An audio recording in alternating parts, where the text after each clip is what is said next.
Haleluya. Tinosangana zvekare pamunamato wedu weChrist Embassy watinoita pamhepo muchishona.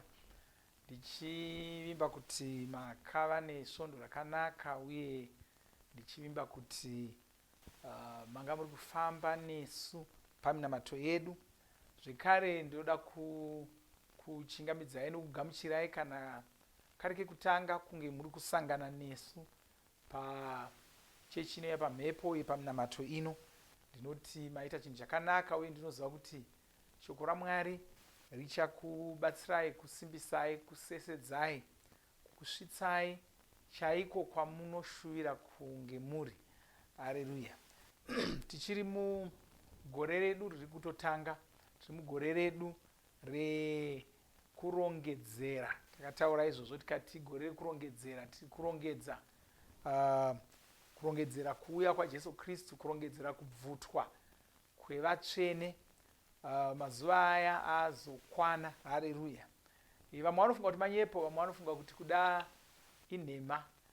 Handizivi kuti vanofunga kuti chichazova chokwadi rini, nokuti vanhu vanongofungawo kuti aiwa zvichaitika hazvo asi kwete nhasi, zvichaitika hazvo asi kwete nhasi. Saka nhasi wacho achazova rini? Haleluya.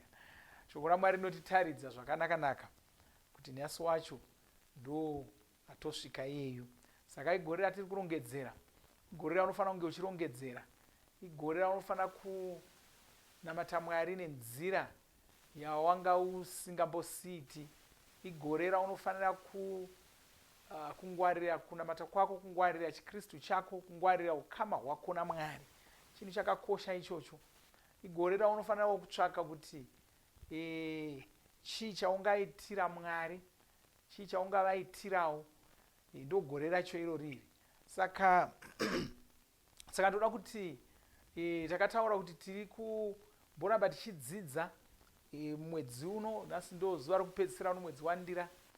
Tinoda kuramba tichidzidza pamusoro pekugadzirira ikoko, kwekurongedzera ikoko. Takataurirwa zvinhu zvina zvatoda kuramba tichikurangaridzai, nokuti zvinhu zvamuchafanira kuita gore rese muchirangarira, muchimanya nazvo, muchibata nazvo.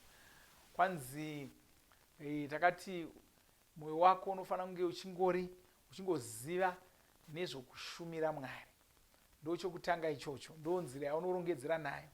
Mwoyo wako unofanira kunge uchingoziva nezvokushumira Mwari.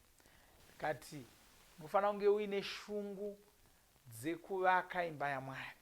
Ndo chechipiri. Kati unofanira zvekare imwe nzira yaunorongedzera nayo ndeyo kuparidza ruponeso kuvanhu. Ngwarira kuparidza ruponeso kuvanhu. Mugore rino wanikwa uchimhanya uchiita mabasa iwayo. Jesu vane mubvunzo wavakapa pane imwe nzvimbo, zvikanzi mwanakomana waMwari, mwanakomana womunhu paachadzoka panyika achawana vanhu vaine ruvimbo here? Achawana vanhu vari kuvimba naMwari here? Kana kuti anowana vazorora, vakanganwa, uye vane mifananidzo yakawanda yavakapa yevashandi vaisirwa basa natenzi wavo.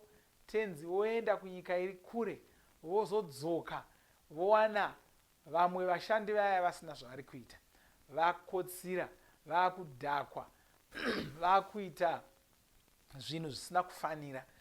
Vaitipa mifananidzo iyoyo senzira yekuda kutitaridza zvatinofanira kunge tiri musi musi unozouya Jesu Kristu, vachida kuti tinzwisise kuti tofanira kunge tiri vanhu vakaita sei, vanhu vakagadzirira nenzira ipi. Chechina chacho kwanzi gadzirira semunhu anoziva kuti ari kusangana naMwari wake.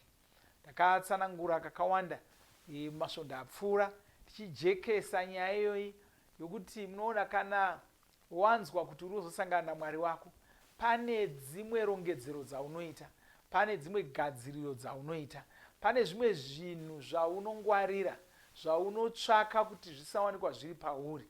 Haleluya. Saka ndo zvaunofanira kuitawo, chirega kungozorora. Uye zvekare ndoda kuyambirai, musangoti mashoko evanhu vekuchechi vanongogara vachida kungotiti nyika yakuguma, nyika yakuguma.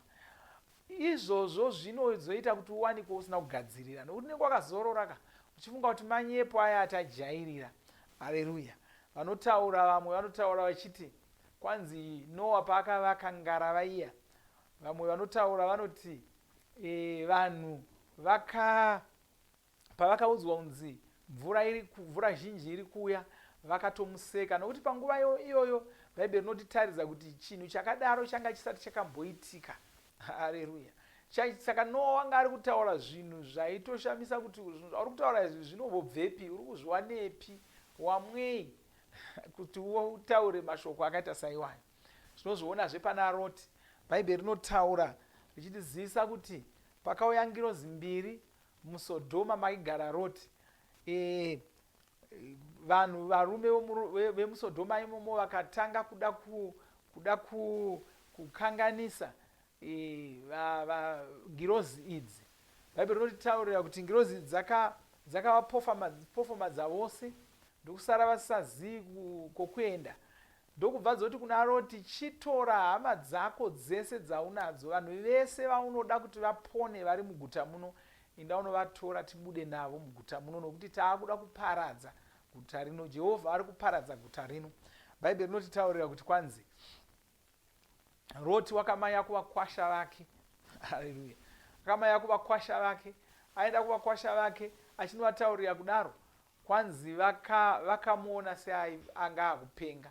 Vakaona Roti semunhu wakanga akupenga, vakatoseka kuti chii chauri kunyatsotitaurira.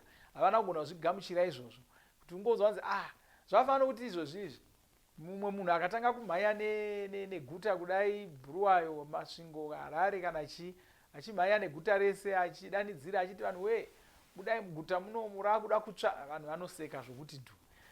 Haleluya.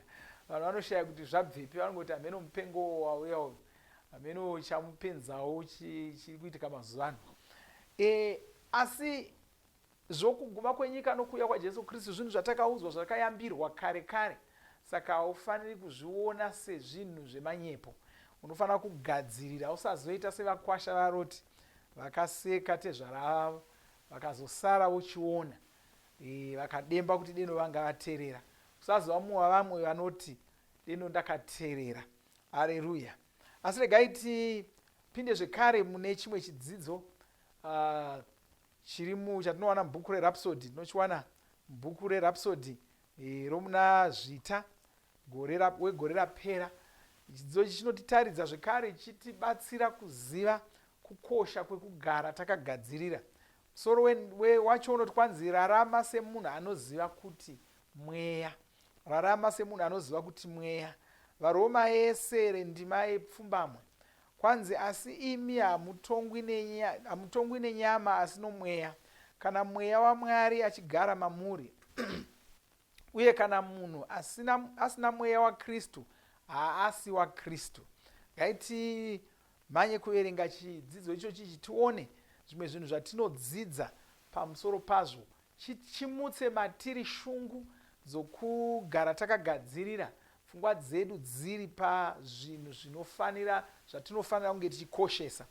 Kwanzi kune vaKristu vanokurirwa nemiviri yenyama yavo, saka vanogara vachitsvaka kuti Mwari vavabatsire. Vanenge vachida kubatsirwa kukurira miviri yavo yenyama, vanenge vachida kubatsirwa kukurira ruchiva, asi havafaniri kunge vari kuita izvi. Hazviwirirani neshoko raMwari. Izvi ndizvo zvatinoona muna vaGaratia 5:24. Inoti avo vari vaKristu Jesu vakarovera pamuchinjikwa nyama nokuchiva kwayo uye nezvainoshuva. Shoko iri ndiro ravanofanira kugamuchira, ndiro ravanongofanira kushandisa pakurarama kwavo.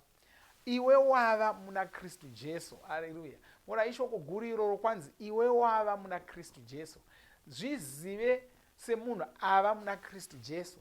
Zvizive semunhu asiyana nevamwe vanhu vese vepanyika pano. Wava muna Kristu Jesu. Haleluya. Ndosaka usingafaniri kuvhunduka nokutya kuti kwaita korona kana kuti kwaita chii. Iwe wava muna Kristu Jesu. Zvinhu zvese izvozvo hazvichagoni kukukanganisa kana kukukuvadza. Haleluya. Wasiyana navamwe vanhu. Hongu vanhu vomunyika vanogona kunge vachipaparika zvavo, vanogona kunge vari kunetseka, asi iwe hauchafaniri kunetseka savo, nokuti wasiyana navo, wakashanduka rudzi, wava muna Kristu Jesu. Kwanzi saka wakashanduka rudzi. Shoko raMwari ndiro rinokutaridza zvawava, ndiro rinokutaridza pfuma yako, ndiro rinokutaridza dzinza rako, ndiro rinokutaridza zvawava kugona kuita. Saka shoko raMwari chionioni, gamuchira zvarinokutaridza izvi. Rarama semunhu waunoona mushoko raMwari uyu. Iwe hauchatungamirirwi nemuviri wako wenyama pakurarama kwako, wava kutungamirirwa naMweya Mutsvene. Izvi ndizvo zvatinoziviswa mundima yatavhura nayo. Mwari ndivo vakataura izvi, ndiwo maonero avanokuita. Mweya wako wakasikwa patsva, wava kugara muna Kristu, hauchina chitema mauri. Saka chii chaunofanira kuita? Magaratiya yeshanu ndima ye13 inokuzivisa zvaunofanira kuita. Inokuzivisazve zvinozoitika. Inoti, saka ndinoti raramai nomweya, uye hamungazofadzi nyama nokuchiva kwayo. Haleluya. Kwanzi raramai nomweya. Raramai sevanhu vanonzwisisa nokuziva kuti ivo mweya, ndokuti musazoita zvinhu zvinotsvaka kufadza nyama yenyu. Haleluya. Saka kwainzwisisa rarama semunhu waunoona mushoko raMwari. Kwai shoko raMwari chivoni-voni, kureva kuti kana ukatarira mushoko raMwari, zvinhu zvaunoona zvichitaurwa imomomo zviri kutaura iwe, zviri kutsanangura iwe. Waakutoona mufananidzo wako, nokuti kana ukatarira muchioni-oni, mufananidzo waunoona imomo hausi mufananidzo womuvakidzani wako, hausi mufananidzo weshamwari yako, hausi mufananidzo womudzimai wako kana murume wako kana mwana wako. Mufananidzo wako iwe wakatarira muchioni-oni. Saka kana wakatarira mushoko raMwari, zvaunenge uchiverenga imomo zviri kutsanangurwa izvozvo. Munhu iye anonzi kwaye ava muna Kristu, wava chisikwa chitsva, haasi muvakidzani wako, ndiwe uri kutotaurwa kudaro. Haleluya. Munhu iyeye ari kutonzi wava naMweya Mutsvene, ndiye mukuru ndiye anokurira zvinhu zvose, ndiwe uri kutsanangurwa. Munhu iyeye anonzi kwai wakafanana naMwari, wakafanana naJesu, ndiwe uri kutaurwa. Saka wapedza kuzviona izvo uchibva ipo uchiti, saka ini ndakafanana naJesu, zvavari vari kudenga ndo zvandakaitawo ndiri pano panyika. Wakufamba uchitaura uchidaro. Haleluya. Wakufamba uchitaura uchidaro, wakufamba uchizviona semunhu akaita saizvozvo. Haleluya. Kwanzi wakazvarwa kechipiri. Apa ndipo pawakazvarirwa munyika yaMweya Mutsvene. Munyika iyi ndimo mawava kugara. Saka rarama semunhu anoziva kuti ndowemweya. Asi kune vamwe vanotambudzwa neruchiva rwenyika ino. VaKristu ava vanokanganwa kuti vakashanduka rudzi, vanokanganwa kuti vava muna Kristu. Saka havararami semweya. Ko, kurarama mumweya kunorevei? Kunoreva kushandisa shoko raMwari pakurarama kwako. Kunoreva kurarama semunhu anoziva zvaava.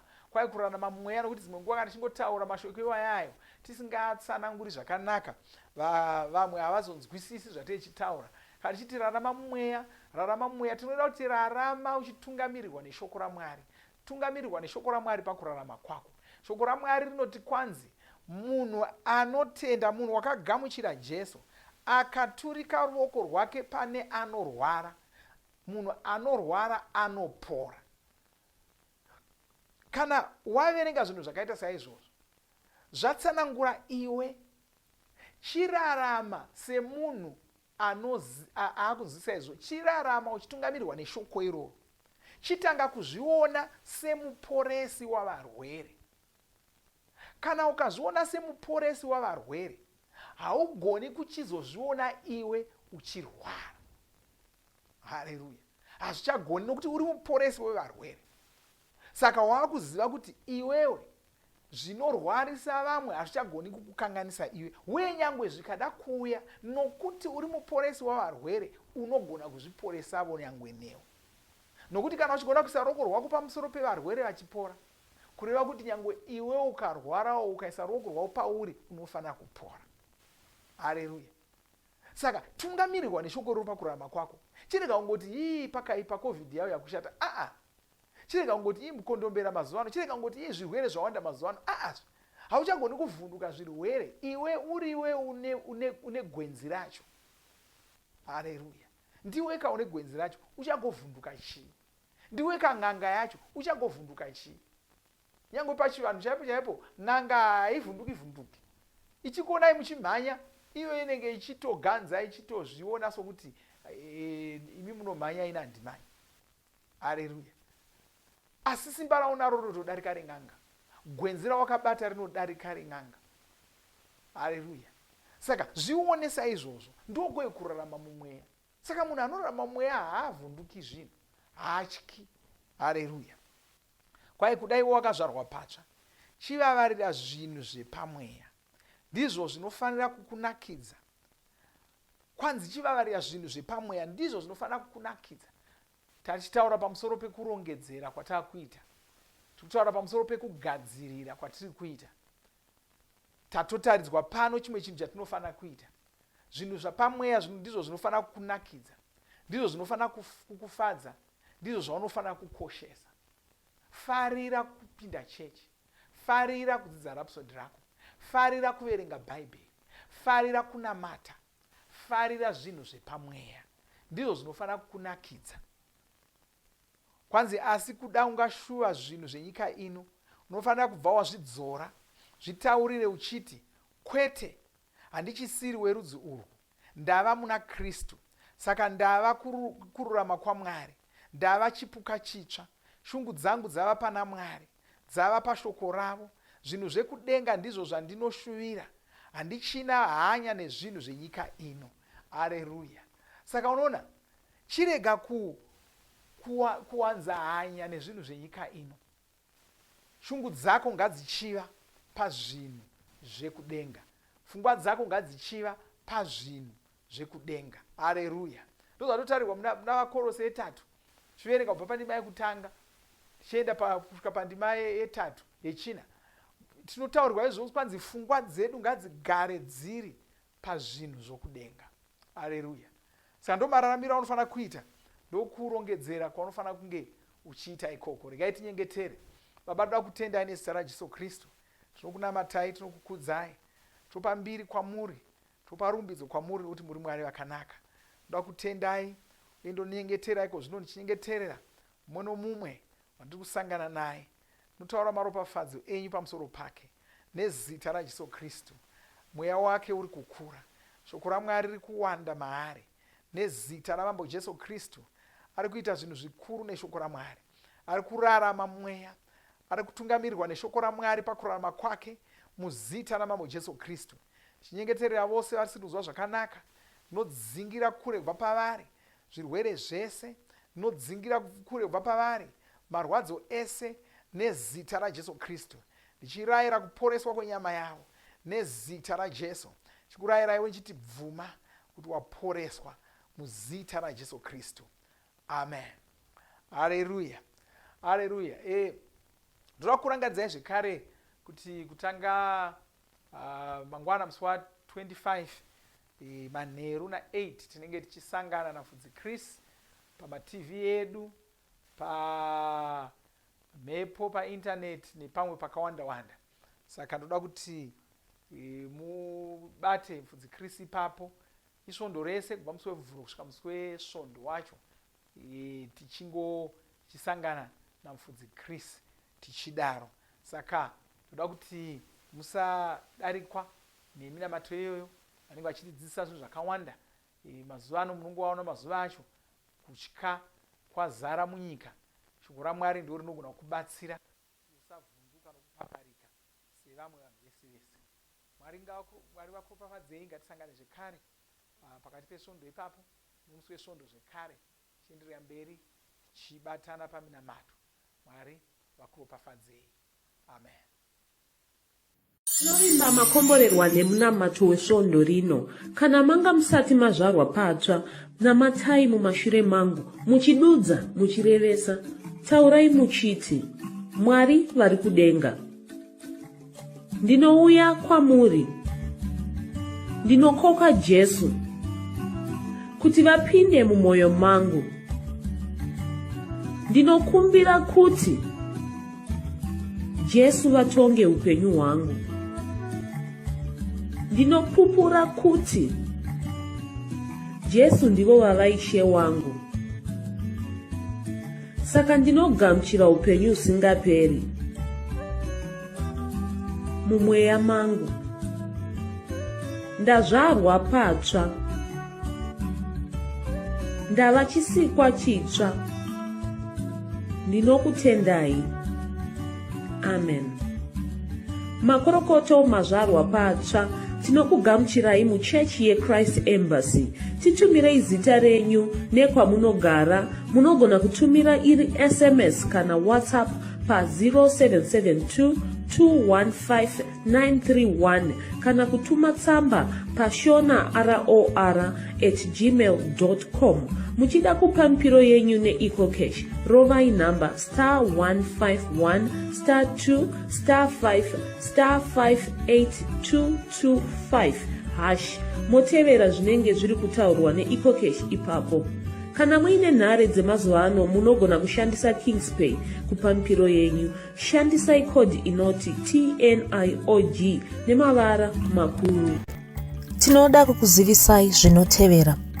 Tinokurudzira kuti musadarikwe nezvidzidzo zveRhapsody. Zvidzidzei kuti shoko riwande mamuri mugone kumirisana nezvinhu zvinonetsa muupenyu. Tinodavo kuzivisa vane nhare dzeEconet kuti *205# vava kugona kuwana Rhapsody panhare dzenyu kunyangwe musina WhatsApp. Rovai nhare idzi muwane Rhapsody panhare dzenyu zuva rimwe nerimwe. Munorova *205#, mosarudza daily devotional. Subscribe, shona Rhapsody muchishona. Munamato uno munoubata pa WhatsApp, pa radio, pa YouTube panoti Shona Online Church, pa www.ce-shonachurch.org, nepa vcc.rhapsodyofrealities.org. Tinokumbira mutizivise kana muri kutibata pane imwe yenzvimbo idzi. Kana pari pa internet munogona kunyoresa muchiti pazita renyu. Kana pari pa WhatsApp tinyorerei tigopota tichikutumirai zvimwe zvidzidzo, kana kutitumira SMS pa 0772 166 928. Ivai nesvondo rakanaka.